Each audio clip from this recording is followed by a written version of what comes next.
Bonsoir. Que le Seigneur vous bénisse. Que Dieu vous bénisse tous. Que Dieu vous bénisse. Sachez que je suis très heureuse d'être ici avec vous. Vous savez que je vous aime avec tout mon cœur. Que ma vie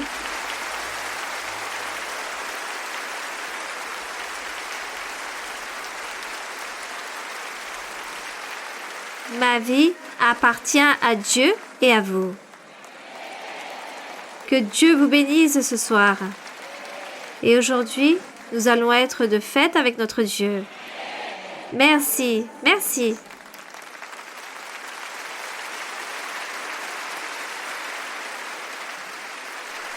Des applaudissements pour le Seigneur.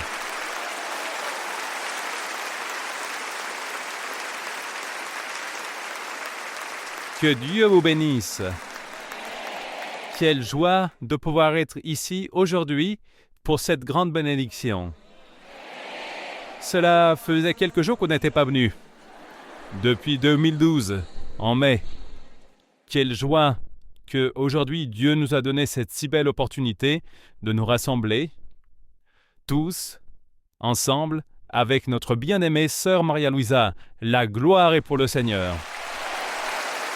Et nous savons que c'est une promesse du Seigneur.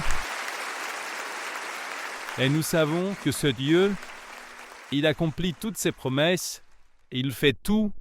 C'est lui qui nous donne cette paix, ce bonheur, cette joie.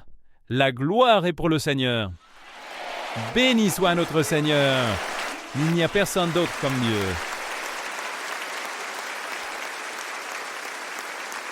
Il mérite tous les applaudissements, toute la gloire et la louange pour tout ce qui est bon, parce qu'il est miséricordieux, parce qu'il est grand, parce qu'il nous a tous aidés à aller de l'avant, à avoir le bon sens de comprendre qu'il vit, qu'il est esprit et qu'il est vérité. La gloire est pour le Seigneur.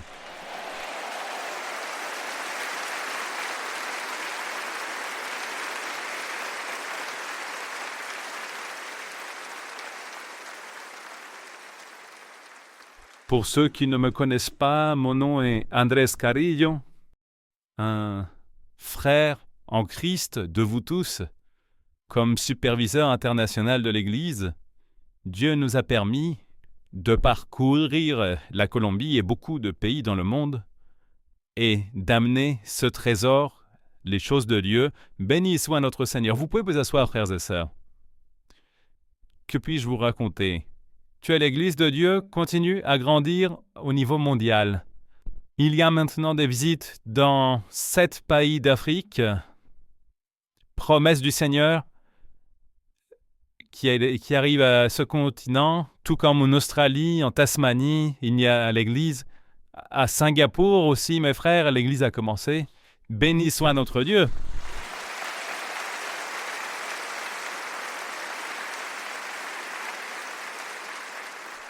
Il y a moins d'un mois qu'est sortie une résolution très belle parce que, à nouveau, le gouvernement chinois nous permet de continuer à prêcher. Nous sommes une des 6 églises qui peuvent prêcher là-bas l'évangile. La gloire soit pour le Seigneur. Et pour cela, il est arrivé quelque chose de très beau au niveau mondial quand les personnes sont très attentives. Avec toute cette conviction, disposer son cœur comme aujourd'hui, je vous invite à disposer votre cœur parce qu'aujourd'hui, il y aura des miracles ici. Aujourd'hui, il y aura des libérations. Aujourd'hui, Dieu va donner des visions. Aujourd'hui, il va arriver toutes sortes de choses ici parce qu'il y a des cœurs disposés pour lui. Et cela, Dieu le récompense. Et quand nous voyons, par exemple, le dimanche, il faut être toujours disposé. Et donc, il y a un témoignage très beau dont on nous a fait part. La sœur Maria-Louisa nous a rapporté que le pasteur de Georgia, aux États-Unis, dans une des églises, il y a une sœur américaine qui a commencé à assister à l'église. Et elle est très heureuse. Mais il se trouve qu'elle passait son temps d'assemblée en assemblée, de confession en confession. Elle a commencé à penser et dire « Est-ce que je suis en train de mal faire ? Peut-être à Dieu, cela ne va pas lui plaire que je n'aille plus dans les autres assemblées. » Et elle a eu un rêve. Dans ce rêve, elle arrivait et il y avait un concours de boulangerie. Et il se trouve qu'elle était la juge. Elle, en tant que juge, on mettait devant elle plusieurs pasteurs de les différentes assemblées. Et elle a commencé à leur dire « Voici les ingrédients. Et ça, c'est l'instruction pour que vous fassiez le pain. » Et ils ont commencé, chacun des pasteurs, à faire le pain. Donc, pour certains, c'était brûlé. Pour un autre, le pain était tout mou. Un autre, tout dur. Et finalement, il y avait la sœur Maria-Louisa. « Vous aussi, vous faites du pain ?» on lui a dit. Elle a dit « Bien sûr que oui. » Et quand elle a goûté le pain qu'a fait la sœur Maria-Louisa, elle disait « Ce pain est parfait, délicieux, bien fait. »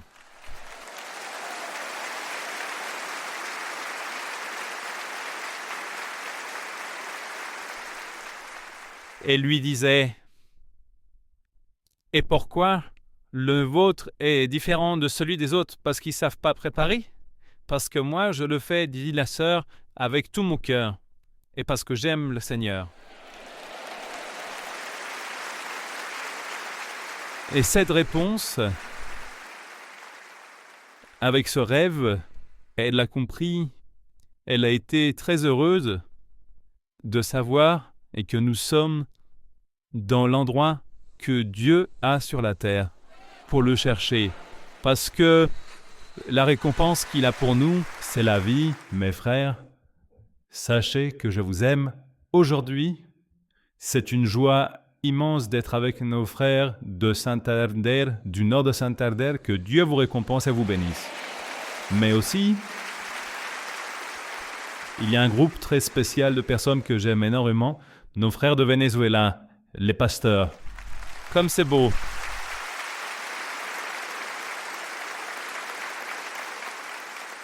Et aussi, excusez-moi de le faire, mais je profite que nous ayons ici nos sénateurs et le président de Milan, le frère Manuel Virgües et son épouse, comme c'est beau.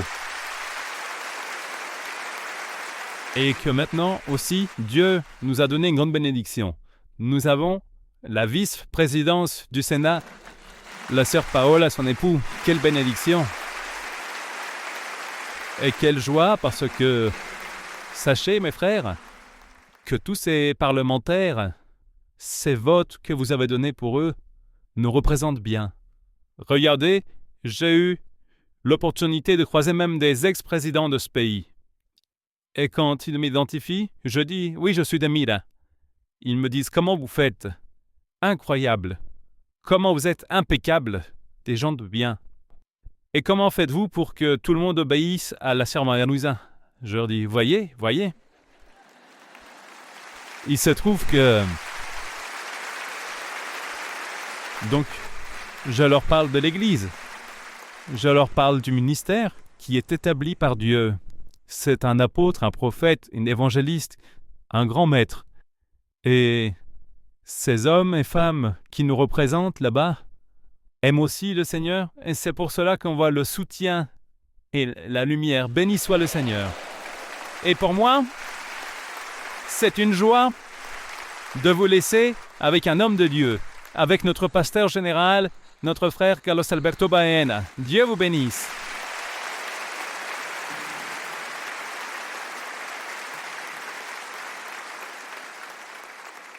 Gloire au nom du Seigneur.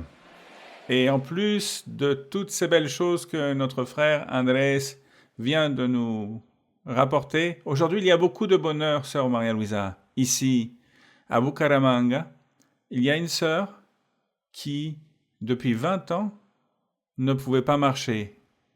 Elle avait une maladie dans le cerveau. Elle ne pouvait pas non plus manger. Et elle a eu sa bouche paralysée, elle ne pouvait pas marcher. Et il y a 2 mois, elle a rêvé de notre sœur Maria-Louisa qui lui a imposé les mains. Et après cette imposition des mains, elle a dit Je te demande, Seigneur, que le jour de l'étude biblique, je puisse arriver en marchant au Colisée. Et aujourd'hui, elle est arrivée aussi en marchant. Nous sommes tous très émus. Gloire au Seigneur. Avec cette joie, ce bonheur que nous avons tous, mettons-nous debout et nous allons dédier au Seigneur notre étude biblique. Béni Seigneur, Père Céleste, nous te donnons l'honneur et la gloire pour cette étude biblique. Tu es le Dieu vivant et nous t'aimons Seigneur, parce que tu vis et tu nous parles. Et aussi Seigneur, nous savons que tu as donné l'ordre que les études bibliques avec notre sœur Maria-Louisa soient faites et notre sœur Maria-Louisa, obéissante à cet ordre, a commencé de faire les études bibliques et pour cela, ce soutien si incroyable, si puissant, si immense, parce que grâce à l'obéissance de cette parole et la promesse aussi de que tous ceux qui viendraient à l'étude biblique seraient grandement bénis, nous sommes fils de cette promesse et nous nous sentons sûrs et convaincus d'elle, Seigneur, et très fiers de toi. Nous te demandons, Seigneur, aujourd'hui, que tu sois avec nous, que tu remplisses chaque jour toute la plénitude à notre sœur Maria-Louisa et à nous tous et à tous nos frères et sœurs qui vont voir cette vidéo. Et à toutes les personnes qui vont le voir pour la première fois en Internet, Seigneur, que tu fasses tout ton plan parfait. Qu'il en soit ainsi au nom de notre Seigneur Jésus-Christ, ta lumière, la lumière du Seigneur Jésus, et elle, notre sœur Maria-Louisa, nous la sentons tous, de plus en plus. Gloire au Seigneur. Au nom de Jésus-Christ de Nazareth, gloire au nom de notre Seigneur. Vous pouvez vous asseoir, frères et sœurs, nous allons chanter à notre Seigneur de tout notre cœur. Nous allons lui chanter tout d'abord l'hymne numéro 93, Courage et foi. Gloire au nom du Seigneur. Où sont les courageux du ciel? Gloire à Dieu. Que Dieu soutienne ces courageux qui sont remplis de foi et de conviction. Numéro 93.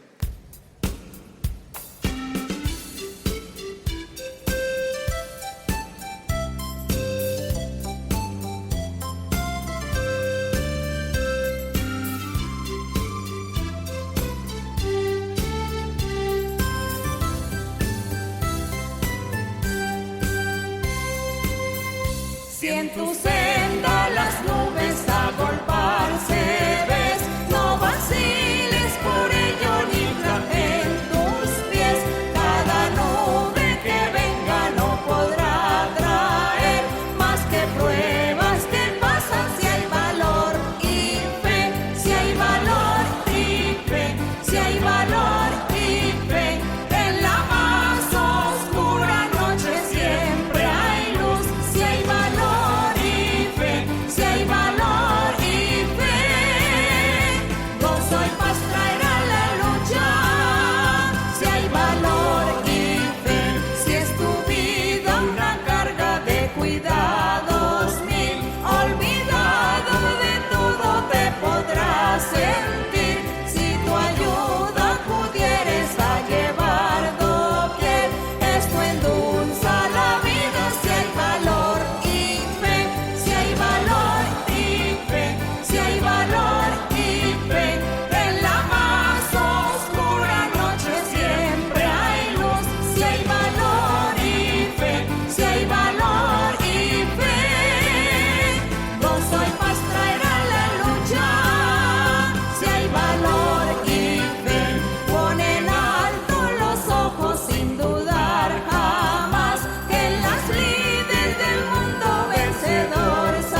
Merveilleux le nom de notre Dieu.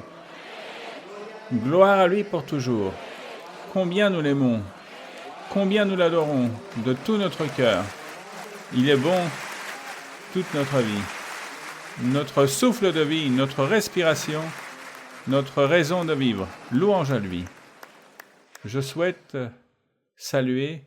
Notre sœur nous a déjà salués, mais je souhaite que nous saluions à nouveau notre sœur Maria-Louisa. Un applaudissement pour notre sœur. Merci, sœur, d'être ici.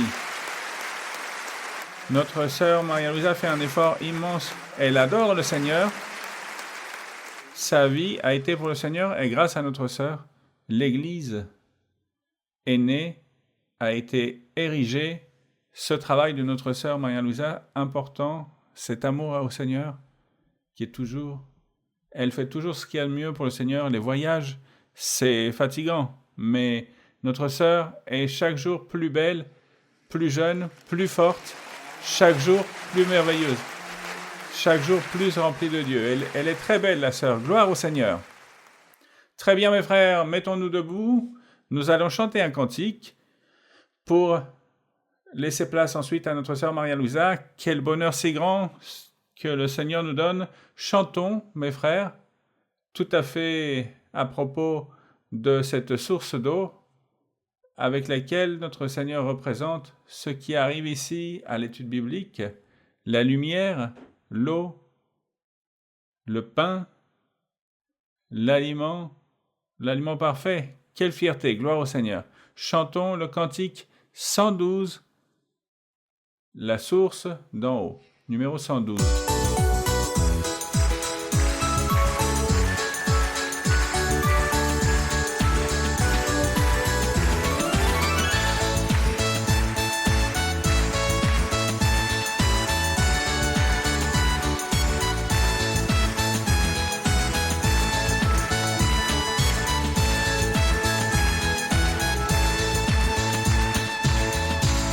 La fuente de arriba fluyendo está, agua bebida que sacia tu sed. Si tomas de ella, jamás tendrás sed, y gozo en el cielo tú puedes tener. La fuente de arriba fluyendo está, agua bebida que sacia tu sed. Si tomas de ella, jamás tendrás sed, y gozo en el cielo tú puedes tener. La fuente de arriba fluyendo está, agua de vida que sacia tu sed. Si tomas de ella, jamás tendrás sed, y gozo en el cielo tú puedes tener.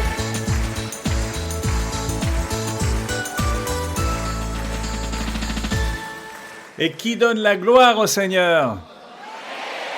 Combien nous aimons notre Dieu, et maintenant d'autant plus quand on reçoit notre bien-aimée sœur Maria-Louisa, que nous aimons tant, avec tout notre cœur, et nous lui sommes reconnaissants tout ce qu'elle fait pour l'Église et pour chacun d'entre nous. Recevons-la avec ce bonheur immense. Gloire au nom du Seigneur. Merci beaucoup, mes très chers frères et très chères sœurs. Que le Seigneur vous bénisse grandement, aujourd'hui et toujours. C'est l'Église du Seigneur. Il s'agit de l'Assemblée de Dieu. Et nous sommes très fiers de cette Église. Et nous sommes très heureux. Et en approfondissant un peu plus sur le témoignage qu'a rendu le frère Andrés au sujet de cette personne qui a fait un rêve, il se trouve qu'il s'agit d'une sœur très récente dans l'Église. Elle fréquente les cultes qui se donnent en anglais, car elle parle anglais. Donc là-bas, aux États-Unis, dans cette ville, au sein de la communauté anglophone, elle y alla, et cela lui a beaucoup plu. Dieu lui a parlé, et elle fut convaincue. Mais elle appartenait à une église différente à la nôtre, à une autre confession chrétienne. Et lorsqu'elle est arrivée à notre église, elle a été complètement séduite par Dieu car Dieu a sondé son cœur, et de cette façon, elle resta dans l'Église, mais dans sa conscience, elle se sentait très mal, car elle disait « Non, il me semble que c'est très mal que je quitte mon ancienne confession et que je vienne ici. » Donc elle disait « Seigneur, montre-moi si je suis en train d'agir de mauvaise façon et que je dois abandonner ma ancienne confession. » Et Dieu lui envoya donc ce rêve. Et dans le rêve, elle raconte qu'il y avait un concours de pâtisserie et que les pasteurs de différentes assemblées ou de différentes confessions étaient les candidats, et parmi ces candidats, j'étais là en train de représenter notre Église, et chaque pasteur représentait sa propre Église. Donc tous ont commencé à travailler, à faire du pain, et le juge qui allait évaluer était cette sœur qui portait ce doute, et c'est de cette façon que Dieu aussi, vous voyez Dieu si intelligent, si sage, en train de convaincre à travers des illustrations, à travers des représentations, disons si simples, si merveilleuses, si efficaces. Dieu envoie ce rêve à cette sœur, et elle était cette juge pour évaluer et qualifier les meilleurs pains. Une fois que les pains étaient prêts, elle a commencé à goûter tous les pains. Certains étaient très durs, d'autres trop mous, d'autres n'avaient aucune saveur. Bon, de toute façon, elle a commencé à goûter tous. Et la dernière participante, la dernière candidate, c'était moi, et c'était le meilleur pain. Et c'est moi qui ai gagné la première place. Donc, mes frères et sœurs, nous savons que ce pain, il s'agit de la doctrine du Seigneur. C'est le Seigneur. Et qu'elle me demandait dans ce rêve pourquoi mon pain avait été si bon comparé aux autres personnes qui étaient aussi des personnes très professionnelles, et moi j'ai répondu que je l'ai réalisé avec sincérité, avec amour pour Dieu, sous-entendant que la sincérité et l'honnêteté devant Dieu, c'est ce qui vaut.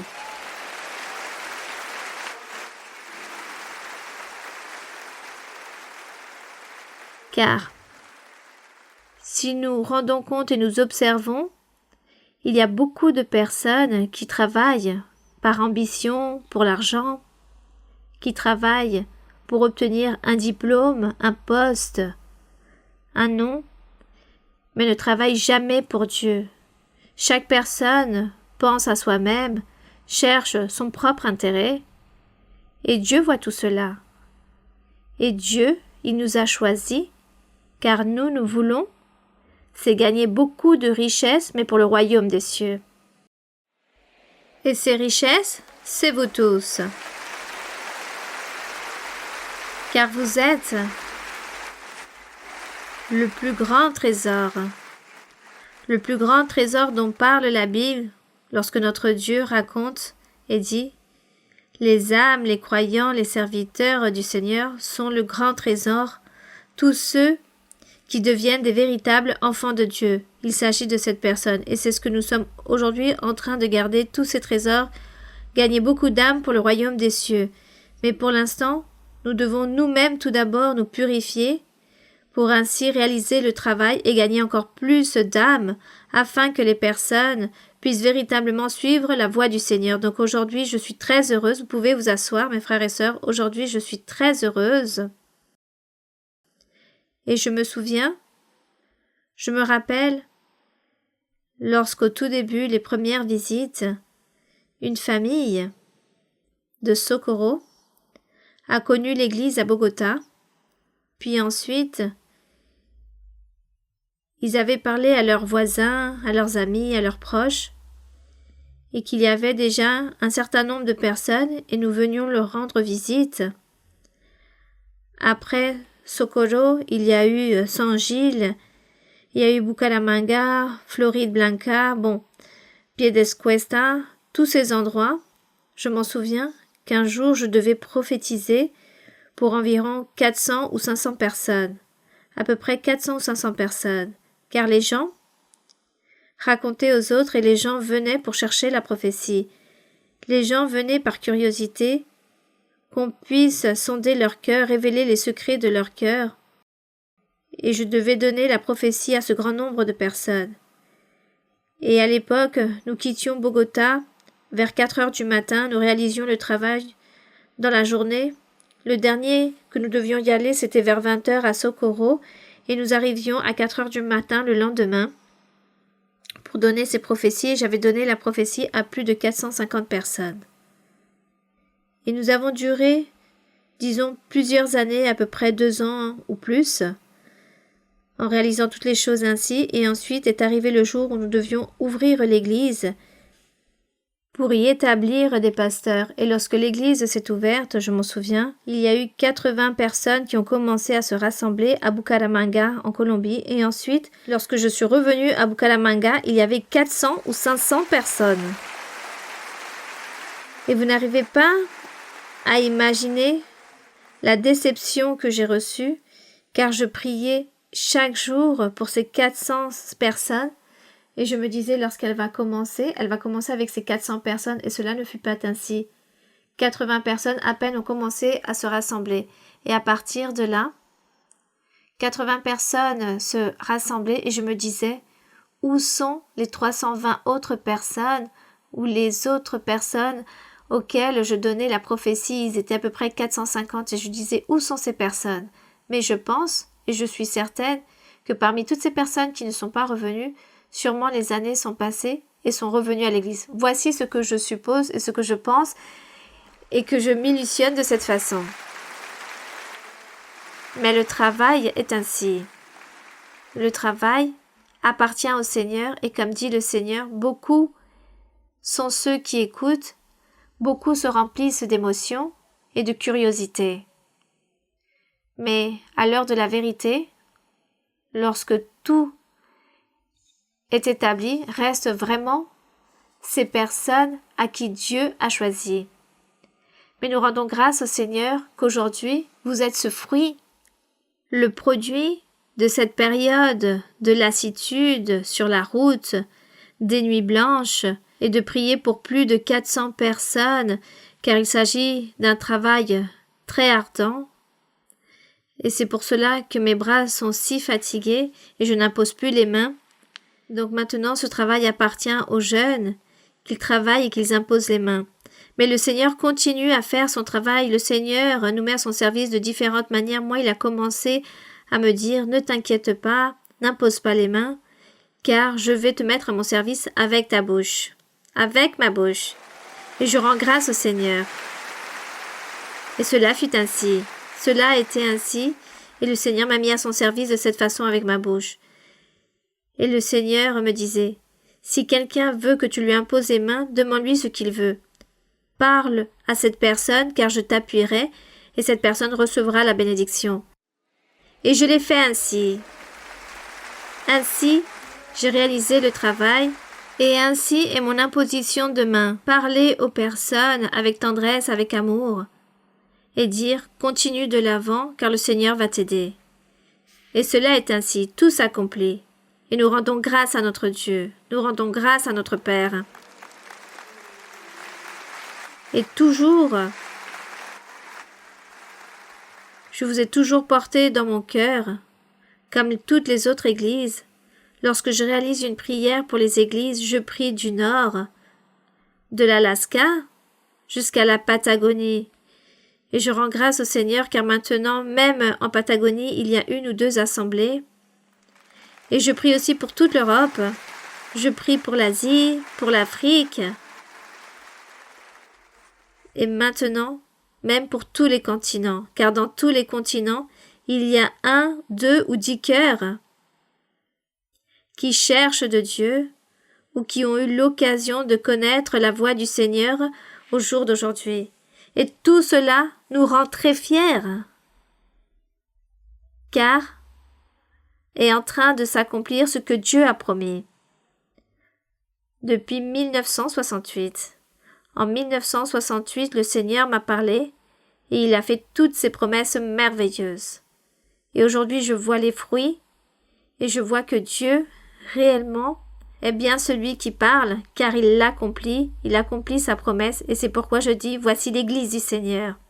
Nous allons donc maintenant commencer avec les questions d'aujourd'hui. Sœur Maria Luisa, bonjour. Recevez un affectueux salut des frères de l'Église du Nord. Ma question, sœur, se trouve dans le livre des Juges, dans le chapitre 2, Oui, des versets 20 jusqu'à 23. oui. Livre des juges. Chapitre 2 de Juges, Juges. oui. Oui, oui, oui. Oui. Oui, vous pouvez lire, mon frère. Alors la colère de l'Éternel s'enflamma contre Israël et il dit, « Puisque cette nation a transgressé mon alliance que j'avais prescrite à ses pères, et puisqu'ils n'ont point obéi à ma voix, je ne chasserai plus devant eux aucune des nations que Josué laissa quand il mourut.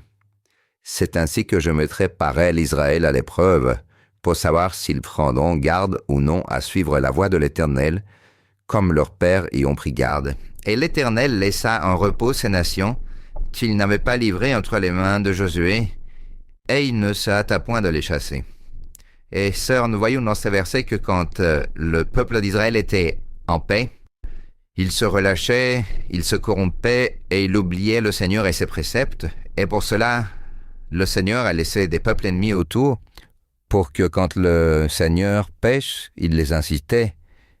Et comme ça, ils n'arrêtaient de pécher. La question est, transposant ceci à ce temps, s'il peut arriver qu'une personne à qui Dieu a concédé une bénédiction, par exemple, sœur, il lui a fait la promesse de la guérir d'une maladie incurable, ou il a payé une dette pour cette personne qui était très grande, ou par exemple, l'a sauvée d'une menace, d'une persécution, et après, quand cette situation finit, la personne se relâche ou se met à pécher ou néglige sa vie spirituelle, ou elle ne vient plus à l'église.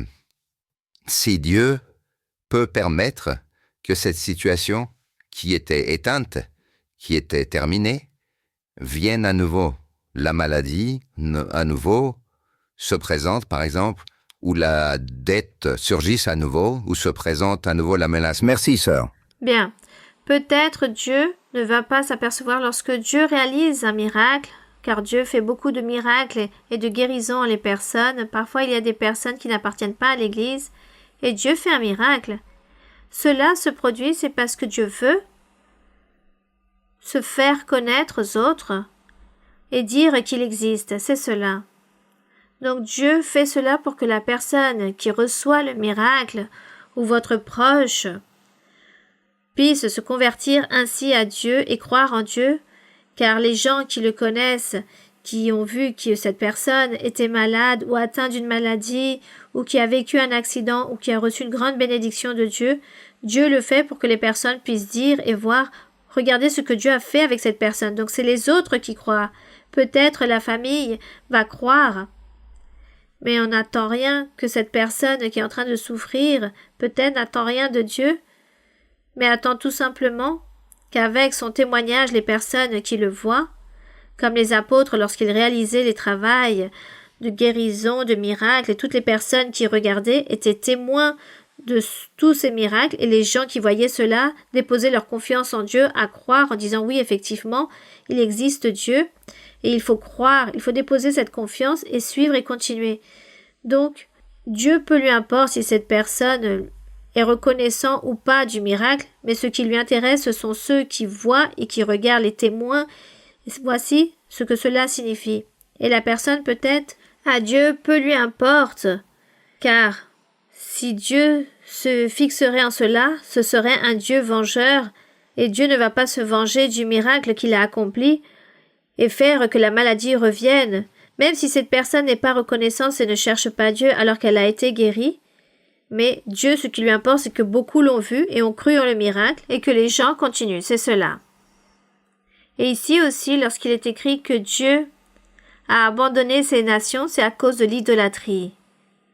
Car les gens n'ont pas accompli la loi ou la parole de Dieu, la doctrine du Seigneur donnée par Moïse, comme le peuple n'a pas accompli, c'est pourquoi Dieu a abandonné ces nations pour que ce soit une pierre d'achoppement pour ces personnes. Ce fut le châtiment à cause de la doctrine, non tant par un miracle spécifique. Bien, continuons. Nous allons chanter un cantique. Nous allons chanter « Christ est le rocher de la puissance ».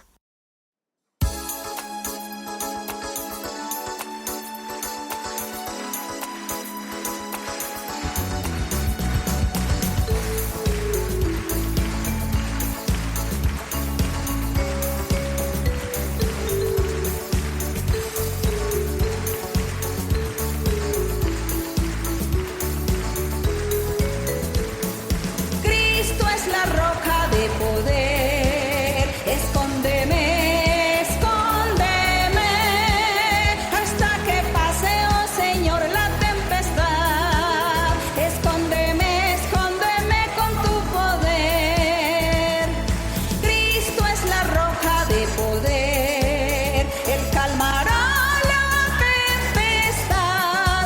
Tú eres Jesús, mi Salvador. Escóndeme, escóndeme con tu poder. Cristo es la roca de poder. Escóndeme, escóndeme, hasta que pase, oh Señor, la tempestad. Escóndeme, escóndeme con tu poder.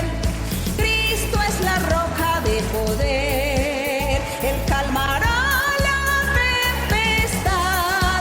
Tú eres Jesús, mi Salvador. Escóndeme, escóndeme con tu poder. Cristo es la roca de poder. Escóndeme, escóndeme, hasta que pase, oh Señor, la tempestad. Escóndeme, escóndeme con tu poder. Cristo es la roca de poder, calmará la tempestad. Tú eres Jesús, mi Salvador. Escóndeme, escóndeme con tu poder. Gloire à notre Dieu. Louange au Dieu du ciel et de la terre. Louange à notre Créateur. Vous pouvez vous asseoir. Nous allons poursuivre avec d'autres questions. Qui? Oui, ma sœur. Bonsoir, sœur Maria-Louise. Bienvenue. Oui, ma sœur. Sœur, tout d'abord, je souhaite vous avouer que je suis très nerveuse, mais aussi émue. Je vous aime avec cet amour qui vient du Seigneur, avec cet amour véritable de notre Dieu que l'on trouve dans les Écritures et que vous prêchez.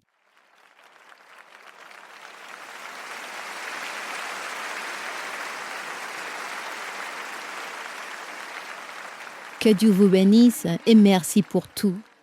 Et maintenant, je peux poser ma question. Oui, ma sœur. Ma question se trouve dans les livres de Deutéronome 18, du 9 au 12. Oui. Est-ce que je peux lire? Oui, oui, allez-y, ma sœur. Lorsque tu seras entré dans le pays que l'Éternel, ton Dieu, te donne, tu n'apprendras point à imiter les abominations de ces nations-là. Qu'on ne trouve chez toi personne qui fasse passer son fils ou sa fille par le feu, personne qui exerce le métier de devin, d'astrologue, d'augure, de magicien, d'enchanteur, personne qui consulte ceux qui évoquent les esprits ou disent l'aventure, personne qui interroge les morts, car quiconque fait ces choses est en abomination à l'Éternel, et c'est à cause de ces abominations que l'Éternel, ton Dieu, va chasser ces nations devant toi. Dans ce verset, Dieu nous avertit de ne pas apprendre les abominations des nations telles que la divination, la sorcellerie ou à interroger les morts, car cela est abomination devant l'Éternel. Aujourd'hui, dans plusieurs lieux du monde, il y a des fêtes qui sont célébrées telles que Halloween en Amérique du Nord, la fête des morts au Mexique et d'autres célébrations d'origine païenne qui honorent les morts et les images. À l'heure actuelle, où tellement de personnes se sont ajoutées à l'Église, quel enseignement nous donne la doctrine pour que nous tous, et plus précisément ce qui vient d'arriver, comprenions comment un enfant de Dieu doit agir vis-à-vis de ces pratiques tellement acceptées Bien. dans la société. Donc, Merci, sœur. Comme tous, nous sommes venus de ce monde d'idolâtrie, rempli de traditions, de coutumes. Alors, nous rendons grâce à Dieu qu'aujourd'hui nous vivons dans un autre monde, dans le monde de Dieu, dans le monde avec le Seigneur, dans ce monde spirituel. Notre devoir, autant que croyants, c'est enseigner aux personnes qui viennent, aux personnes nouvelles qui arrivent, nous leur enseignons et nous leur enseignons de lire la Bible et nous leur montrons où Dieu enseigne dans la Bible et nous leur disons lisez dans tel passage dans Lévitique ou ici, afin de comprendre que toutes ces choses qui se pratiquent ou que vous allez faire dans ce mois ou le mois prochain, tout ceci déplaît à Dieu. Alors, si vous êtes ici dans l'Église, Dieu vous a apporté pour vous bénir, il est bon que vous puissiez apprendre, lire, et que vous puissiez vous éloigner aussi de toutes ces coutumes et que vous puissiez ainsi commencer à plaire à Dieu pour que Dieu vous bénisse dans votre vie. Et disons, avec beaucoup de sagesse, avec beaucoup de patience, nous allons enseigner aux personnes et nous allons, au fur et à mesure que la vie quotidienne se prononce par rapport au mois un tel ou à la fête un tel, nous allons enseigner aux gens et les prédicateurs aussi, depuis le pupitre, enseignent ou parfois les gens posent des questions et lorsque les gens posent les questions, on leur enseigne. On ne va pas les obliger ou les critiquer, nous n'allons pas les juger ou les condamner, tout simplement enseigner et surtout lire la Bible et ensuite la personne apprendra. Si elle aime Dieu, alors elle apprendra, elle changera et Dieu l'aidera aussi. C'est de cette façon que nous aussi nous avons changé. Bien, continuons, oui? Oui, continuons mon frère. Sœur Maria-Louisa, bonjour à vous. Que Dieu vous bénisse. Recevez un salut affectueux de l'église de San Gil. Tout d'abord, très reconnaissant envers le Seigneur pour la bénédiction qu'il nous donne aujourd'hui. Sœur, j'ai une question de la Bible qui se trouve dans le Lévitique, chapitre 22. Lévitique, chapitre 22. Je vais lire les versets 12, 13 et 14. Oui. La Bible dit « La fille d'un sacrificateur marié à un étranger ne mangera point des choses saintes offertes par élévation. Mais la fille d'un sacrificateur qui sera veuve ou répudiée, sans avoir d'enfant, et qui retournera dans la maison de son père comme dans sa jeunesse, pourra manger de la nourriture de son père. Aucun étranger n'en mangera. Si un homme mange involontairement d'une chose sainte, il donnera au sacrificateur la valeur de la chose sainte en y ajoutant un cinquième. » Sœur Maria-Louisa, ma question est sur le verset 14. En cherchant le sens du mot involontairement, je trouve que la définition est une faute ou un délit commis par ignorance, sans savoir, contre les préceptes ou règles, contre les lois divines et humaines. Ça, nous voyons que le Seigneur donnait une option pour une personne qui se trompait ou qui faisait une infraction par ignorance ou par méconnaissance. Aujourd'hui, dans l'évangile du Seigneur Jésus, ces fautes par lesquelles nous offensons le Seigneur, comment pourrions-nous nous mettre à jour de cela? Si, par exemple, nous prions, nous disons dans notre prière, « Pardonne-moi ces péchés ou offenses que je t'ai faites, et je ne me suis pas rendu compte. » Est-ce que ce serait suffisant? Et même, sœur, j'aimerais savoir si c'est pareil quand il est dit dans le psaume 19, 12, où il est dit « Qui connaît ses égarements? Pardonne-moi ce que j'ignore. » J'aimerais, sœur, que vous nous expliquiez plus à ce sujet. Bien. Je ne pense pas qu'aujourd'hui, dans l'évangile du Seigneur, il y ait des péchés que je ne connaisse pas. Je ne pense pas. Car on nous a déjà enseigné les 10 commandements, nous avons déjà lu le Nouveau Testament ou la Bible ou les apôtres inspirés par le Saint-Esprit parlent au sujet du péché, parlent au sujet de la malice, où on peut lire aussi sur l'envie, la cupidité, le meurtre, le vol, l'adultère, l'impudicité. Bon, tout cela est écrit Donc, qu'est-ce qui resterait caché pour nous, hein, que nous ne pouvons pas faire et dire par la suite? J'ignorais que cela était un péché. Une personne récente dans l'Église, par exemple, qui arrive récemment à l'Église, peut ne pas connaître beaucoup de choses qui pratiquaient, comme la question précédente au sujet de l'idolâtrie ou des traditions ou des fêtes païennes. Donc la personne arrive et ne connaît pas cela et ne sait pas que cela déplaît à Dieu. Et cette personne arrive à l'Église et ne le sait pas. Mais si cette personne, on lui dit « Tu sais que tuer est un péché », alors la personne le sait, car dans les religions, dans les autres confessions traditionnelles, on leur a déjà enseigné au sujet des commandements. Alors les gens savent qu'il ne faut pas tuer, qu'il ne faut pas voler, qu'il ne faut pas commettre d'adultère. C'est juste que des traditions et des coutumes ou de l'idolâtrie, en effet, beaucoup de personnes méconnaissent cela. Mais nous, lorsque nous sommes ici dans l'Assemblée du Seigneur et que nous menons déjà un certain temps, nous l'apprenons lorsque nous lisons la Bible, nous l'apprenons immédiatement. Donc, je pense que rien n'est resté caché ou que je puisse dire à Dieu « Ah Seigneur, pardonne-moi, pardonne mes péchés cachés, car je ne les ai pas découverts. » Non. Je ne peux pas dire que je n'ai pas découvert mes péchés cachés, car je suis consciente que je les ai, que j'ai ces faiblesses, que je suis en train de les pratiquer ou que parfois je tombe dans ce piège. Ma chair me pousse à y tomber, j'en suis consciente. Alors je ne peux pas dire au Seigneur de me pardonner ce que j'ignore. Ou peut-être que j'ai péché et je ne me suis pas rendu compte qu'il s'agissait d'un péché. Je ne peux pas dire cela au Seigneur, car je sais ce qui est bon et ce qui est mauvais.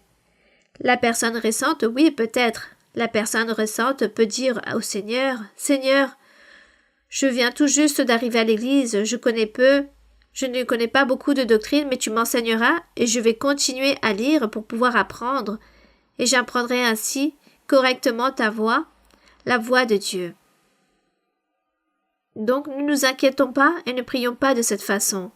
Tout simplement, lorsque nous nous analysons et nous disons « Bon, j'ai telle faiblesse, je me mets très en colère, je me remplis de colère, ou je suis très colérique, lorsque quelqu'un me blesse, je garde la rancune. Je n'ai pas pu pardonner cette personne. Je suis rempli de tout mauvais sentiment, ou j'ai de la cupidité en moi. » Nous, on le sait. Donc nous prions au Seigneur et nous disons « Seigneur, aide-moi, car je n'arrive pas à renoncer à l'envie, je n'arrive pas à sortir de mon cœur ce ressenti que j'ai pour un tel. Aide-moi, mon Seigneur, aide-moi, car je reconnais que ce qui est dans mon cœur nuit à ma vie spirituelle. » Cela, nous pouvons le faire et prier de cette façon. Bien. J'espère que j'ai pu me faire comprendre. Oui, continuons. Oui, ma sœur. Bonsoir, sœur Maria-Louise. Aujourd'hui, Santander est heureux parce que nous savons que le Seigneur nous a amené liberté et bénédiction, sœur. Merci, Nous merci. vous aimons, sœur. Nous vous aimons dans le Seigneur, sœur.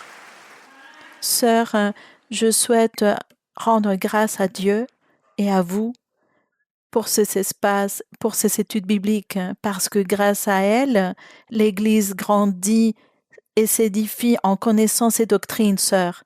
Sœur, je souhaite vous poser une question, si vous me permettez. Je vais me baser sur un verset de la Bible. Oui, ma sœur. Juge, chapitre 3. Juge, chapitre 3, oui. Chapitre 3, du verset 7 au verset 11. Oui. Les enfants d'Israël firent ce qui déplaît à l'Éternel. Ils oublièrent l'Éternel et ils servirent les Baals et les idoles. La colère de l'Éternel s'enflamma contre Israël et il les vendit entre les mains de Cushan-Rishathaïm, roi de Mésopotamie. Et les enfants d'Israël furent asservis 8 ans à Cushan-Rishathaïm. Les enfants d'Israël crièrent à l'Éternel, et l'Éternel leur suscita un libérateur qui les délivra Othniel, fils de Kénas, frère cadet de Caleb. L'Esprit de l'Éternel fut sur lui. Il devint juge en Israël et il partit pour la guerre. L'Éternel livra entre ses mains Cushan-Rishathaïm, roi de Mésopotamie, et sa main fut puissante contre Cushan-Rishathaïm. Le pays fut en repos pendant 40 ans, et Othniel, fils de Kénas, mourut. Sœurs, tout au long de l'histoire, nous voyons comment le peuple d'Israël décevait Dieu encore et encore, malgré le fait d'être le peuple choisi de Dieu, des bénédictions, du fait que Dieu a désigné un juge pour les guider. Aujourd'hui, nous comptons sur l'Évangile, sur le Saint-Esprit, les dons spirituels, et nous voyons qu'on continue à décevoir Dieu, sœurs. Aujourd'hui aussi encore, ma sœur, nous manquons à Dieu autant qu'Église. C'est juste qu'aujourd'hui, tout est individuel. Ce n'est plus tout le peuple en masse, comme dans l'ancienne époque, mais aujourd'hui, nous échouons à Dieu, chaque personne, chaque homme ou femme, chaque croyant. Homme ou femme. Que la personne mène 10, 15 ans ou même 1 an, arrive le moment où la personne se laisse mener par sa chair, par sa faiblesse, est éblouie par le monde, par la famille, se laisse distraire par la société, et de ce fait, échoue devant Dieu. Et sûrement, probablement, la personne refait la même chose, redemande pardon, et revient de nouveau à Dieu, et Dieu lui pardonne à cette personne, et nous ne savons pas si la personne plus en avant recommette les mêmes choses. C'est juste qu'aujourd'hui, tout est individuel. Ce n'est plus avec l'Église, car le Seigneur a dit que l'Église continuerait toujours et que les portes de la géhenne, c'est-à-dire le diable, ne viendra pas détruire l'Église. Donc le diable peut détruire une personne, ou 2 ou 5 personnes, mais elle ne va pas détruire l'Église. Et Dieu châtiera, c'est le croyant qui a échoué, celui qui a échoué devant Dieu. Dieu châtiera cette personne, mais ne va pas châtier toute l'assemblée à cause du péché d'une personne. Voici la différence que nous avons aujourd'hui par rapport à l'ancien temps avec le peuple d'Israël, car dans l'Antiquité, ceux qui péchaient étaient les rois et les sacrificateurs, les dirigeants, car ils donnaient un mauvais exemple au peuple, et le peuple, de ce fait, suivait cet exemple. Donc Dieu châtiait toutes les personnes. Mais aujourd'hui, dans l'Évangile, le Seigneur Jésus-Christ, le Saint-Esprit, est présent dans chaque vie, dans chaque cœur, et il aide la personne, et chaque personne est plus forte que d'autres, d'autres plus dévouées que d'autres. Alors le Saint-Esprit se trouve là pour aider chaque personne. Et celui qui se laisse submerger par sa faiblesse perd, car commet l'erreur, donc Dieu châtie. Mais Dieu ne va pas retirer la bénédiction à l'Église à cause du péché de certaines personnes dans l'Église. Voici la différence. Et c'est pourquoi on prêche et on enseigne que chacun d'entre nous, nous devons être très courageux, très forts, et ne soyons pas faibles, mais au contraire, perfectionnons-nous chaque jour, aimons notre Dieu, lisons la Bible et apprenons correctement la doctrine, les commandements, et surtout que tous les jours nous puissions plaire à Dieu dans absolument tout. C'est pourquoi tous les jours, ainsi est l'enseignement, tous les jours, n'oublions pas cela. Bien, continuons, oui. Bonjour, sœur Maria-Louisa, que Dieu vous bénisse. Je veux vous exprimer du plus profond de mon cœur la gratitude et l'admiration que j'ai pour vous, sœur. Mes questions sont sur les versets suivants. Elles sont dans le livre de Jude, chapitre 1, verset 9. Épître de Jude 1, oui? Oui. Jude, il me semble qu'il n'y a qu'un seul chapitre, oui. Bien, oui, mon frère. Or, l'archange Michel, lorsqu'il contestait avec le diable et lui disputait le corps de Moïse, Sœur, pourquoi l'archange Michel contestait avec le diable pour le corps de Moïse? Quelle était la raison, étant donné que le corps de Moïse nous laisse comprendre qu'il était déjà mort, et par doctrine, nous savons que le corps physique périt, il n'a pas d'importance pour Dieu. Et sœur, pourquoi Dieu n'a pas permis que l'on trouve le corps de Moïse? Pour cela, ici, nous devrions lire depuis le début, car il s'agit d'un seul sujet, ce qui est écrit ici, ce que raconte l'apôtre. Et comme s'il s'agit d'un seul sujet, nous devons lire ici depuis le début qu'est-ce que Dieu a voulu souligner. Verset 3, il est écrit, faisant référence aux faux docteurs et fausses doctrines qui étaient en train de s'établir dans l'ancien temps, car ils prêchaient déjà l'Évangile et le Seigneur Jésus-Christ disait « Faites très attention car il y a de faux Christ, de faux docteurs qui veulent détourner la voie des croyants. » Ce phénomène existait déjà, c'est pourquoi il est écrit « Bien-aimés, comme je désirais vivement vous écrire au sujet de notre salut commun, je me suis senti obligé de le faire afin de vous exhorter à combattre pour la foi qui a été transmise aux saints une fois pour toutes. Car certains hommes, disait l'apôtre, car il s'est glissé parmi vous certains hommes dont la condamnation est écrite depuis longtemps, les impies, qui changent la grâce de notre Dieu en dissolution. C'est-à-dire que ces hommes sont venus dans l'assemblée pour dire qu'ils étaient les Christ ou les docteurs ou pour des vrais prêcheurs, mais c'était de fausses personnes et Dieu les avait déjà destitués depuis bien avant et qu'aujourd'hui, ils se trouvaient dans l'assemblée pour servir de scandale et de pierre d'achoppement pour les croyants. C'est pourquoi il est écrit des impies qui changent la grâce de notre Dieu en dissolution et qui renient notre seul Maître et le Seigneur Jésus-Christ, c'est-à-dire qu'ils détournaient la doctrine du Seigneur. Je veux vous rappeler, à vous qui savez fort bien toutes ces choses, que le Seigneur, après avoir sauvé le peuple et l'avoir tiré du pays d'Égypte, fit ensuite périr les incrédules, les personnes qui ne croyaient pas. Rappelez-vous de cela. Dieu, un jour, a sorti le peuple d'Égypte par la main de Moïse et les personnes qui n'ont pas cru, Dieu les a détruits. Alors que va-t-il se passer aujourd'hui dans l'Évangile? Il va se produire de même. Et aux anges qui n'ont pas gardé leur dignité mais qui ont abandonné leur propre demeure, Dieu les a réservés pour le jugement du grand jour, enchaînés éternellement par les ténèbres, c'est-à-dire les anges qui se sont rebellés aux côtés du diable.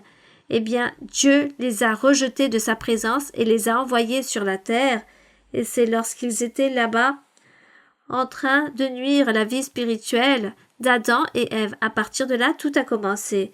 Donc il donne des exemples. Il dit, mes frères, Jude dit, mes frères, gardez-vous, comme Sodome et Gomorrhe et les villes voisines, qui se livrèrent comme eux à l'impudicité et à des vices contre nature, sont donnés en exemple, subissant la peine d'un feu éternel.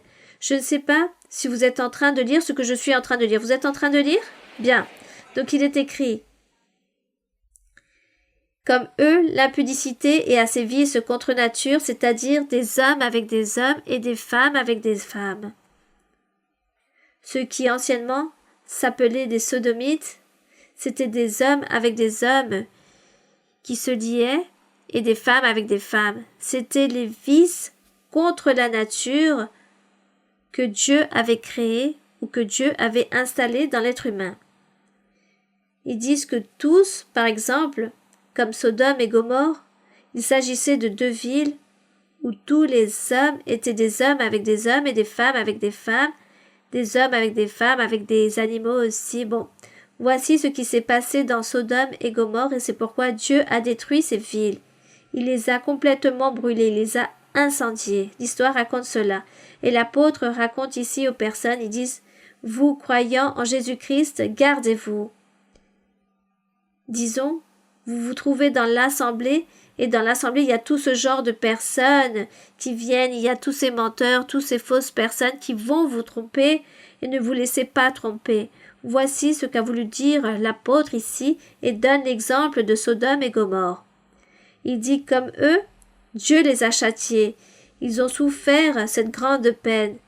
Malgré cela, dans le verset 8, ces hommes aussi, entraînés par leur rêverie, souillent pareillement leur chair, méprisent l'autorité et injurent les gloires. Mais lorsque l'archange Michel, lorsqu'il contestait avec le diable, il disputait le corps de Moïse. Ici, nous ne savons pas, car la Bible ne nous raconte pas qu'est-ce que le diable a disputé pour le corps de Moïse.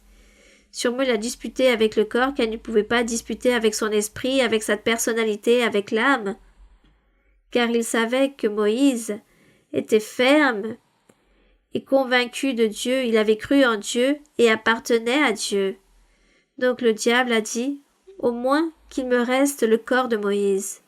Du moins, dirait le diable, je veux prendre plaisir de pouvoir ôter la vie à Moïse, d'établir ici un piège et qu'il puisse mourir. Et Dieu ne l'a pas autorisé. L'histoire raconte que Dieu a envoyé l'archange pour interdire cela au diable, de ne pas lui envoyer une maladie, de ne pas produire un accident, de ne pas le faire mourir de faim ou de soif, car c'est moi qui ôtera la vie à Moïse et non toi. Cela aurait pu se produire, ou peut-être voici ce que l'archange Michel a disputé avec le diable, il lui a interdit de toucher Moïse, bien avant de mourir, car le diable savait cela, qu'il appartenait, Moïse, à Dieu, mais il disait, je veux au moins le faire souffrir, que quelque chose lui fasse mal, qu'une grande pierre tombe sur lui et qu'il puisse souffrir. Voici, et le mettre en péril, voici ce que toutes les choses auraient pu se produire, mais Dieu a interdit cela au diable. Donc l'histoire raconte que l'archange Michel, qui était supérieur au diable, un archange très supérieur aux autres, s'est disputé contre le diable. Et l'histoire raconte qu'il n'a pas osé maudire le diable, ou le juger, ou le condamner, cet ange, mais qu'il l'a laissé à Dieu, car Dieu était le seul qui pouvait juger et condamner. C'est pourquoi ici, ce passage est souligné lorsque l'archange Michel, lorsqu'il contestait avec le diable et lui disputait le corps de Moïse, n'osa pas porter contre lui un jugement injurieux, mais il dit que le Seigneur te réprime. Car tu es insensé, car tu es toujours en train de te mêler de choses qui ne te regardent pas, tu es un malfaiteur, que Dieu te réprimande, Satan. Voici ce qu'il a fait. Donc ici, cela nous fait comprendre, l'apôtre veut nous faire comprendre que même ainsi, c'est Dieu qui juge, qui châtie, c'est Dieu qui condamne une personne ou qui la juge, ce ne sont pas les hommes. Car ici, c'était levé de faux prophètes, de faux Christ, et il enseigne à l'assemblée de ne pas croire en ces fausses personnes, car Dieu était le seul qui pouvait dicter et donner le dernier mot, le dernier ordre à chaque personne dans leur vie spirituelle. Que ce n'étaient pas tous ces fausses personnes qui enseignaient de fausses doctrines, mais qu'il fallait faire très attention, car réellement la vie se trouve entre les mains de Dieu. Dieu est le seul qui prend la vie ou qui récompense ou châtie. Il récompense celui qui le mérite ou sinon il châtie. Dieu est le seul et capable de faire cela. Une fois qu'il donne toutes ces illustrations, il dit « Mais tous ces faux docteurs et ces fausses doctrines qui ont surgi blasphèment de ce qu'elles ignorent, et par nature reconnaissent, sont corrompus comme des animaux irrationnels. » Donc, qu'il fallait faire très attention, car toutes ces personnes allaient châtier comme il a châtié Caïn, Korah et Balaam. Donc il dit, gardez-vous de tous ces faux prédicateurs, de toutes ces fausses doctrines qu'enseignent et qui corrompent et souillent l'esprit. Dieu est le seul et l'unique. Dieu nous enseigne la voie de Dieu, c'est le seul qui peut condamner, ôter la vie et châtier. Donc méfiez-vous des fausses doctrines. Et en continuant dans la lecture, nous allons comprendre quel était le sujet que Jude a voulu enseigner à l'Église. Mais comme le frère demandait plus précisément que s'est-il produit avec l'archange Michel et le corps de Moïse, car la Bible ne nous donne pas plus d'explications à ce sujet, car ici n'est pas écrit qu'il se disputait pour l'âme de Moïse, mais plutôt pour son corps, car réellement, le diable voulait et disait « Si je lui envoie une maladie ou je produis un accident contre lui, alors du moins de cette façon je vais pouvoir me venger de Moïse. » Et le Seigneur lui a dit « Ce n'est pas toi. Ce n'est pas toi qui vas faire les choses, c'est moi. » Ainsi disait le Seigneur à tous ces faux docteurs, il disait « Je ne vous ai pas établi, je ne vous ai pas envoyé. Vous êtes de fausses personnes, car vous enseignez un mensonge, une erreur, éloignez-vous. Car dans mon Église, c'est moi qui enseigne, c'est moi qui bénis ou qui souhaite châtier. » Voici ce que Jude a voulu enseigner ici dans tout ce chapitre. Bien, continuons avec une autre question. Nous allons répondre à 2 dernières questions pour ainsi clôturer. Oui, ma sœur. Bonsoir, sœur Maria-Louise. Recevez un salut cordial de la part de l'Église de Bucaramanga Norte et de tous les frères et sœurs ici présents. Il n'y a pas de mots pour vous exprimer l'amour tellement grand que nous avons envers vous et les remerciements envers Dieu de nous permettre d'être devant votre présence. Je souhaite vous dire que je vous aime de tout mon cœur. Merci, ma sœur. Si sœur. vous me permettez, sœur, ma question est personnelle. Il y a un certain temps, j'ai vécu une tribulation très grande et j'ai posé une question au Seigneur. Je lui ai demandé s'il pouvait me montrer si j'étais en train de le décevoir sur quelque chose, car je voulais me corriger afin de lui plaire. C'est ainsi comme le Seigneur m'a dit en prophétie qu'il allait me permettre d'avoir un rêve et que à travers ce rêve, j'allais vous poser une question. Et effectivement, le Seigneur m'a permis d'avoir un rêve avec vous. Et dans ce rêve, vous m'avez dit, « Sœur, ne soyez pas triste. Au contraire, soyez heureuse et contente, car le Seigneur vous aide à corriger votre cœur. » Lisez le livre d'Ecclésiaste, chapitre 7, verset 3, sœur. Si vous me permettez, je vais lire le passage biblique. Mieux vaut le chagrin que le rire, car avec un visage triste, le cœur peut être content. Et ma question est basée sur ce verset, sœur. Je souhaiterais que vous nous détailliez Livre sur de l'Ecclésiaste ce que 3. cela veut dire. Chapitre 7, verset 3. L'Ecclésiaste 7, verset 3. Oui, sœur. Oui. Il est écrit « Mieux vaut le chagrin que le rire. » Car avec un visage triste, le cœur peut être content. Ici, cela signifie qu'il existe 2 situations. Par exemple, lorsque la personne est trop heureuse, trop joyeuse, eh bien, la personne est très heureuse et rit. Mais il y a d'autres moments où la personne peut être très triste, et lorsqu'elle est triste, le cœur peut être content aussi, car si la personne est trop triste, remplie d'amertume à cause de quelque chose, elle demande à Dieu et elle dira « Seigneur, je suis très triste. Cette situation me rend triste. Je suis très affligée. Aide-moi. Que dois-je faire? Comment dois-je faire les choses? Comment puis-je résoudre ce sujet? Comment vais-je donner cette solution à ce problème et ôter cette tristesse ?» Et la personne commence à méditer, à penser à Dieu et à demander à Dieu de l'aider, et cela l'aide beaucoup dans son cœur, à son esprit, cette méditation qu'elle réalise par la tristesse qu'elle vit, tandis que la personne est très heureuse, ne vit aucun problème, elle est toujours heureuse, souriante, alors elle ne prend pas de temps pour prier Dieu et elle oublie que Dieu existe. Et elle ne prend pas pour penser à Dieu du temps, méditer en lui, lui demander des choses ou une aide particulière, par le fait que cette personne est juste rempli d'allégresse. Donc, ici il est écrit « Vaut mieux le moment de la tristesse car on va méditer en Dieu » plus que le moment de joie, parce que dans le moment de joie, la personne ne va pas penser à Dieu, elle va penser qu'à prendre plaisir dans l'allégresse qu'elle vit. Disons que ce n'est pas quelque chose de très mauvais ou un péché, il s'agit juste d'un conseil ou d'une manière plutôt de penser. Lesquelles de ces deux situations est la meilleure, celle-ci ou celle-là? Donc nous disons plus celle où nous pensons à Dieu, il s'agit de la meilleure situation, mais cela ne signifie pas que ce soit mauvais, que nous sommes heureux, que nous sommes en train de rire ou souriant. Ce n'est pas mauvais. C'est juste que cela ne va pas faire que je médite en le Seigneur. Tout simplement, je vais lâcher mes rênes à ma chair juste pour être heureuse. C'est cela. Bien. Une autre question? Bonjour, sœur Maria-Luisa. Que Dieu continue à vous bénir grandement et soyez la bienvenue à Santander.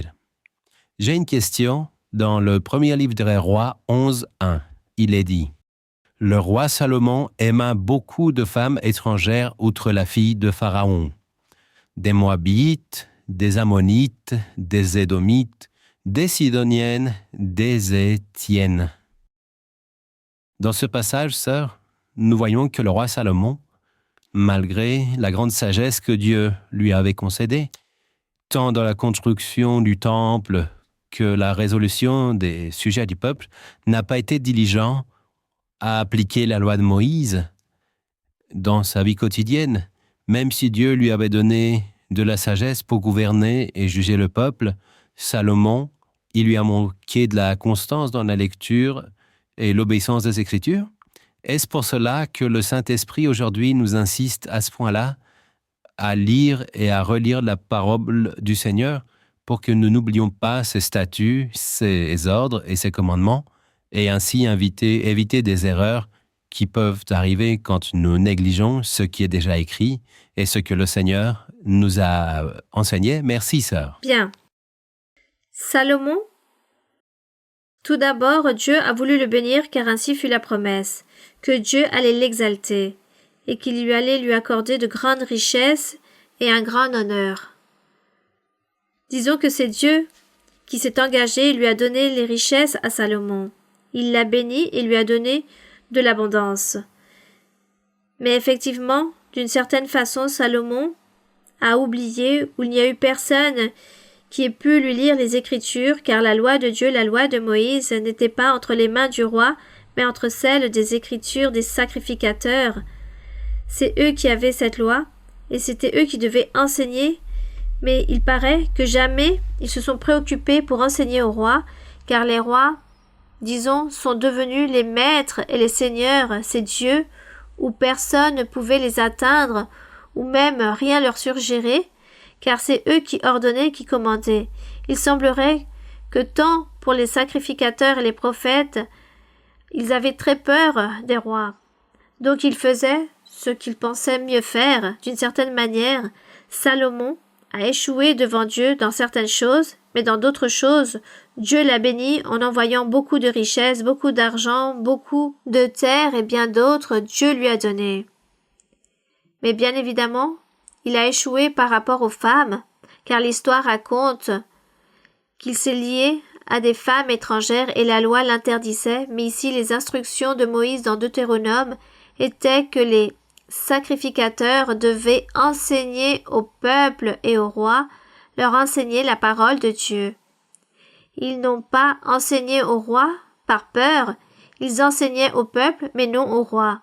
Et les rois, de ce fait, disaient être ces grands, ces supérieurs, et qu'il ne manquait absolument rien et qu'il ne fallait pas leur parler de la parole de Dieu. Beaucoup de choses se sont produites dans l'ancien temps, mais de toute façon, à cause de tout cela, Dieu a châtié. Aujourd'hui, grâce à Dieu, nous avons la parole à la portée de main. La Bible raconte que la parole de Dieu ne se trouve pas dans le ciel, ni sous la mer, ni au plus profond des abîmes, pour que nous puissions dire que Dieu se trouve très loin de nous, et que nous ne connaissons pas le chemin, que nous ne connaissons pas la vérité et que nous ne savons pas quoi faire. Aujourd'hui, nous ne pouvons pas dire cela. Car tout d'abord, il y a les écrits. Et ensuite, il y a l'Esprit de Dieu qui agit ici sur la terre. Et quiconque qui invoque le nom de Dieu avec sincérité, le Saint-Esprit viendra et lui enseignera, le guidera et dira « Fais ceci, fais cela, lis la Bible, rassemble-toi ici dans ce lieu. Voici ce que Dieu fait aujourd'hui, ce que fait le Saint-Esprit. » C'est pourquoi nous, aujourd'hui, nous n'avons aucune justification pour dire que nous ignorons la voix de Dieu parce que personne ne nous l'a enseignée, parce que nous avons déjà entendu et nous savons comment nous devons procéder et en plus, une personne qui invoque Dieu, Dieu se manifeste immédiatement à la personne. Donc mes frères, nous devons persévérer, continuer de l'avant. Et les frères et sœurs, ne vous découragez pas, au contraire. Progressez chaque jour dans votre vie spirituelle. Regardez que les dons spirituels se trouvent à la portée. Les dons, le soutien de Dieu, l'appui de Dieu est là. Dieu aujourd'hui a béni. Et Dieu continuera à nous bénir. Il continuera à donner, à nous aider et prier le Seigneur. Et le Seigneur se trouve si proche de vous. Et il va vous répondre. Il vous bénira. Donc mes frères et sœurs, nous allons nous mettre debout et nous allons prier le Seigneur. Prier le Seigneur. Et rendre grâce au Seigneur pour cette grande opportunité que Dieu nous a donnée de pouvoir venir nous rassembler ici dans ce lieu. Même si le diable est si irrité avec toutes les bénédictions que vous allez recevoir, que les louanges soient pour notre Dieu. Mais tant mieux que le diable manifeste sa colère, comme il l'a fait avec le corps de Moïse. Il a commencé à se battre pour un corps qui ne valait plus rien, mais il ne pouvait pas se battre avec l'âme. Aujourd'hui, Dieu nous a bénis, il nous bénit, il nous bénira. Et le diable, envieux, le diable très envieux. Nous allons donc prier. Et nous allons demander au Seigneur, chacun d'entre vous demandez au Seigneur. Demandez de la guérison, la délivrance, à cause de la sorcellerie, des sortilèges, ou à cause des malédictions, ou parce que vous êtes victime d'un handicap, ou à cause de problèmes financiers, ou parce que vous vivez des problèmes d'argent, à cause de désaccords familiaux. Bon, à cause d'incompréhension, de malentendus dans les couples, car peut-être le diable veut soudainement séparer certaines personnes, vous êtes sûrement remplis de beaucoup de demandes, chacun a un besoin ou beaucoup de besoins. Parlez au Seigneur et dites au Seigneur, car il connaît votre besoin. Il connaît votre requête, votre souhait. Demandez au Seigneur et ne doutez pas. Ne doutez pas, car Dieu se trouve au milieu de l'envie du diable et le Seigneur est là avec nous.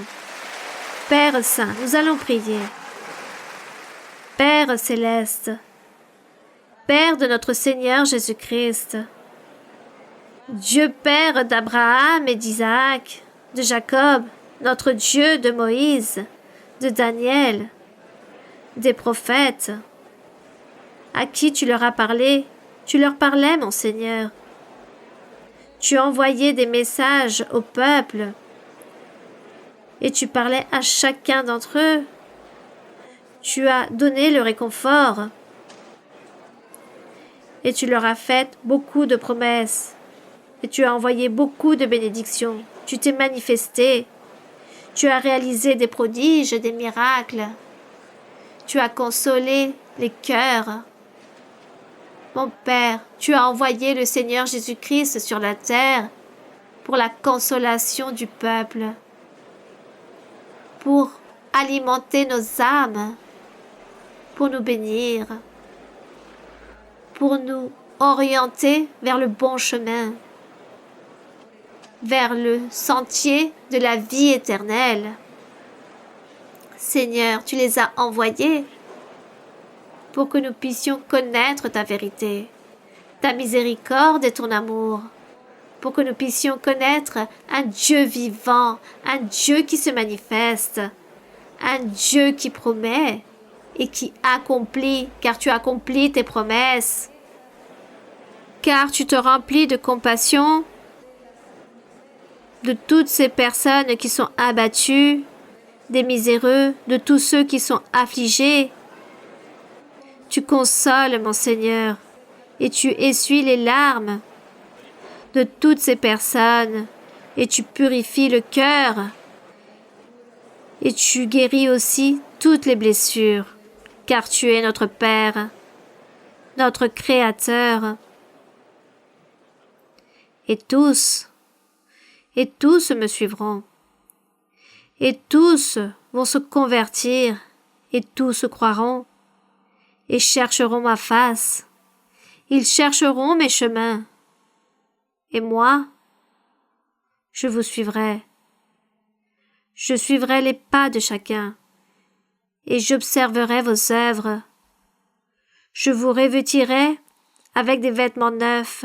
À beaucoup d'entre vous, je suis en train de vous vêtir avec des tuniques blanches, et je suis en train de donner la puissance, des facultés, et je réaliserai des prodiges, des miracles, et je vais vous revêtir avec des habits de sacrificateurs. Je changerai, je transformerai le cœur de certains qui encore étaient en train de douter et ne croyaient pas en ma voix, en ma parole. J'enlèverai la souffrance et l'amertume. Je ferai prospérer leur chemin. Ils iront de l'avant, car ils ne marcheront plus dans la tristesse et dans le chagrin, mais je les aiderai à porter le fardeau. Leurs tribulations s'atténueront, et leurs douleurs, leurs chagrins disparaîtront. Les larmes aussi seront séchées. Ils seront en train d'obéir en ma voix. Je serai en train de revêtir de puissance à beaucoup qui veulent et qui ont aspiré d'être revêtus de la puissance du Très-Haut. Beaucoup qui se sont convertis, je leur donnerai encore plus. Ils vivront heureux, remplis de confiance. Ils n'auront pas de tristesse ni d'amertume dans leur cœur. Leur vie changera. Il y aura de la joie, du bonheur dans le foyer, et le triomphe approche, ce triomphe spirituel. Triomphe et de grandes bénédictions spirituelles et matérielles sont à venir. Viennent aussi de grands gains financiers et économiques pour beaucoup. Vous ne manquerez de rien, car tous vos besoins seront comblés. Et je vous vêtirai avec de vêtements neufs à chaque fois que vous me prierez, que vous me chercherez avec votre cœur. Vous aurez ces habits nouveaux, et je serai en train de vous élever. La tristesse, l'amertume prendra fin, ainsi que les échecs. Vous devez vous remplir de courage, persévérer et ne pas abandonner. Car de grandes vertus, de grandes qualités, je serai en train de vous donner, que vous puissiez triompher dans votre vie spirituelle. L'argent ne vous manquera pas, car je vous donnerai de tout ce que vous aurez besoin. Il y aura de grandes bénédictions. Tous ceux qui m'écoutent, qui cherchent ma voix, qui veulent accepter ma parole, et qui veulent m'obéir et me plaire dans toute ma voie, je les bénirai grandement. Et je vais les accueillir à bras ouverts. Ils seront miens, et je les ferai prospérer. Je les garderai et les protégerai dans toutes leurs voies. Ne craignez pas, ne vous inquiétez pas, ne vous attristez pas, car j'ai donné de grandes guérisons, de la prospérité, des bénédictions, et ces bénédictions, vous les verrez, qui se manifesteront au fil des jours. Chacun verra sa bénédiction et son triomphe. Beaucoup aspirent à voir un foyer et veulent réaliser un voyage, connaître un lieu exclusif. Eh bien, je vais exaucer à beaucoup tous ces souhaits et toutes ces demandes, tous ces souhaits que vous portez dans votre cœur, comme je suis en train de guérir, je suis en train de libérer, et je suis en train d'ôter des chaînes, en train de rompre des chaînes, je suis en train de délier, en train d'ôter des malédictions, l'œuvre de l'ennemi. Alors continuez de l'avant, soyez fermes, et cherchez avec tout votre cœur, car je serai attentif aux portes, pour ouvrir à tout celui qui frappe à la porte. Vous frapperez, vous me chercherez et je serai là, présent. Cherchez et continuez de l'avant. Ne vous découragez pas dans votre cœur. Merci Seigneur Tout-Puissant. Merci mon Père Saint. Au nom glorieux de Jésus-Christ, ton Fils bien-aimé. Merci, car tu es puissant. Ta parole est réelle, ta miséricorde est grande, elle est pour toujours, éternel Dieu. Merci Seigneur, car tu as dit que tu nous donneras des victoires, les vertus que tu donneras à ton peuple, les dons spirituels aussi, la doctrine que tu leur enseigneras. Tes voies seront ouvertes, mon Seigneur. Les portes des bénédictions seront ouvertes pour beaucoup, mon Seigneur. Merci. Nous te louons, mon Seigneur. Nous te louons, mon Seigneur. Nous te donnons l'honneur, la gloire et la louange. Louange au Tout-Puissant. Louange au Tout-Puissant. Glorieux est le Seigneur. Glorieux est mon Dieu et Roi. Les louanges sont pour toi. Tu es grand, mon Seigneur. Et malgré qu'il y a l'envie du diable, et malgré tous les empêchements que le diable établit dans notre voie, nous te suivrons, mon Seigneur. Nous continuerons à te suivre, nous te louerons, Seigneur. Nous exalterons ton nom, mon Seigneur. Nous te louons, mon Seigneur. Nous louons notre Roi. Louange au Roi. Béni soit le Seigneur. Béni soit notre Dieu. Merci Seigneur. Merci Seigneur pour toujours être avec nous. Merci Seigneur. Bénis tout ton peuple. Regarde ceux qui viennent de loin. Garde-les, protège-les. Garde-les Seigneur de tout danger. Ramène-les chez eux. Veille sur eux mon Seigneur. Garde leurs pas mon Seigneur. Merci mon Seigneur. Merci mon Père Saint. Alléluia. Gloire à ton nom. Gloire au Tout-Puissant. Gloire au Seigneur. Que ton nom soit loué. Louange à ton nom pour toujours. Glorieux est mon Seigneur. Glorieux, glorieux, alléluia, puissant. Puissant est le Seigneur, puissant. Nous savons, Seigneur, que tu es ici avec nous, mon Seigneur. Merci, Seigneur. Merci, mon Père Saint. Merci, Seigneur.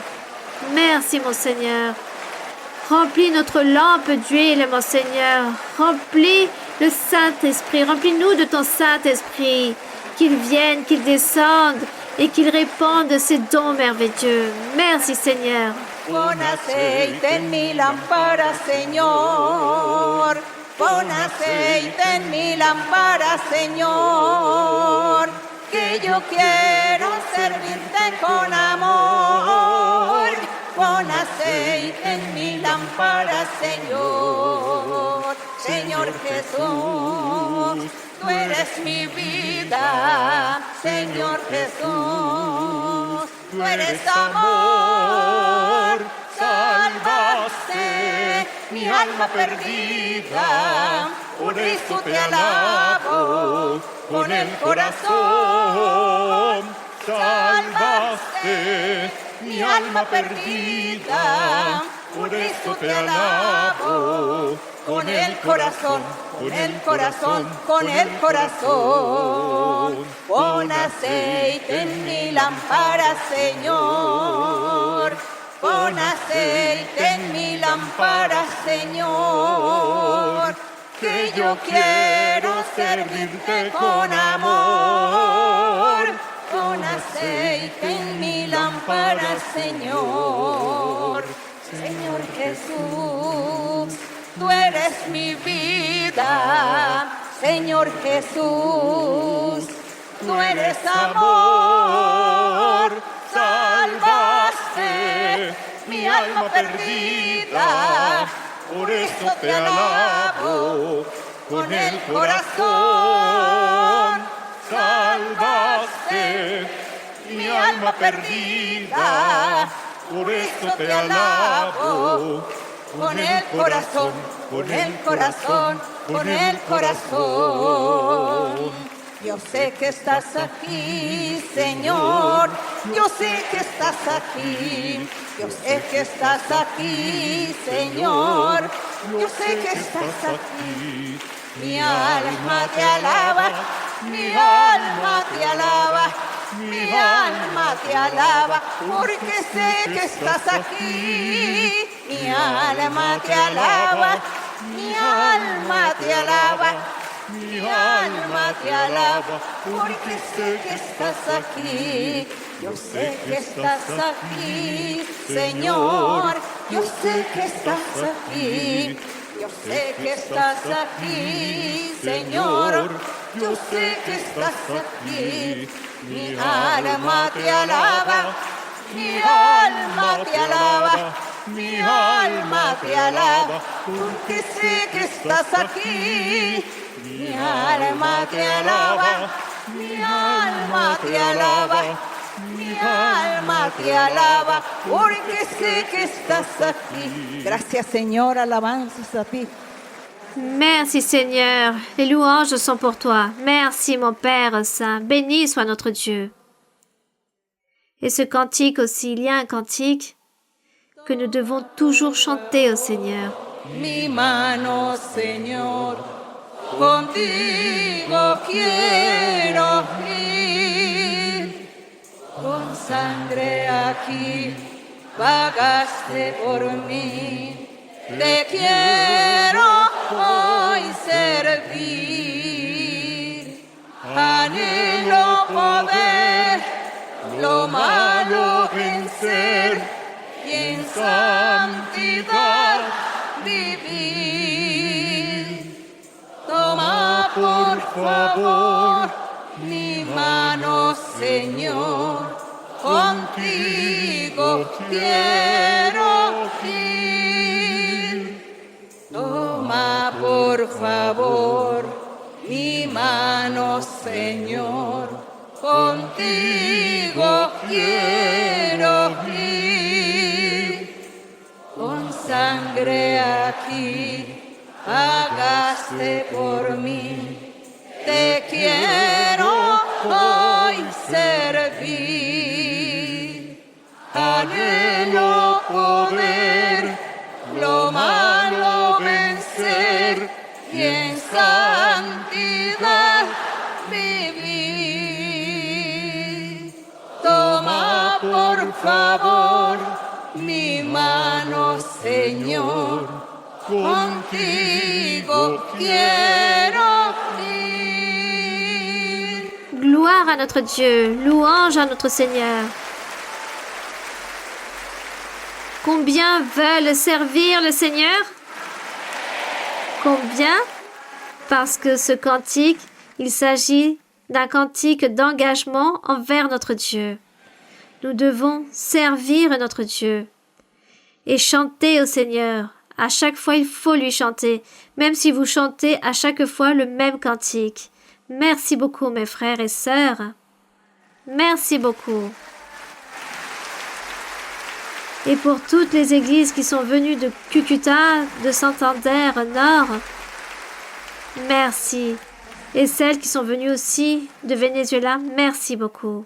Veuillez transmettre mes salutations à toutes personnes qui me sont chères, ainsi que les frères et sœurs qui n'ont pas pu venir vous accompagner. Que le Seigneur soit avec vous. Et nous serons là. Lorsque le Seigneur le permet, nous serons là tous les dimanches, n'est-ce pas? Car ainsi est notre rendez-vous, le dimanche. Que Dieu vous bénisse. Que Dieu vous bénisse. Que le Seigneur vous bénisse. À très bientôt. À très bientôt. Que Dieu vous bénisse. Mes frères et sœurs, que Dieu vous bénisse. Merci.